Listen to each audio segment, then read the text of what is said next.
Seseorang tidak boleh dianggap bersalah sehingga dibuktikan di mahkamah. Itu penegasan Menteri Besar Terengganu, Datuk Seri Dr. Ahmad Samsuri Mohtar berhubung dakwaan salah guna kuasa terhadap Exco negeri itu, Datuk Hanafi Ahmad. Serentak itu, Ahmad Samsuri meminta semua pihak supaya tidak membuat spekulasi atau sebarang penilaian awal yang boleh menjejaskan proses keadilan. Beliau turut meminta semua pihak agar bertenang dan memberi ruang kepada sistem perundangan menjalankan tugasnya secara profesional. Ahmad Samsuri berkata, kerajaan negeri komited menjaga integriti dan menghormati sepenuhnya proses undang-undang yang sedang berjalan. Sementara itu, Ahmad Samsuri sekali lagi menegaskan Hanafiah tidak diwajibkan meletak jawatan. Ini kerana kapasiti Hanafiah sebagai Exco kerajaan negeri tidak menjejaskan proses pendakwaan dan perbicaraan.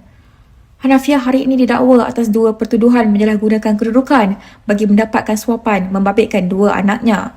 Ahli Dewan Undangan Negeri Adun Cukai itu yang dihadapkan ke Mahkamah Seksyen Kuala Terengganu bagaimanapun mengaku tidak bersalah dan mohon dibicarakan selepas pertuduhan dibacakan hadapan Hakim Azman Mustafa.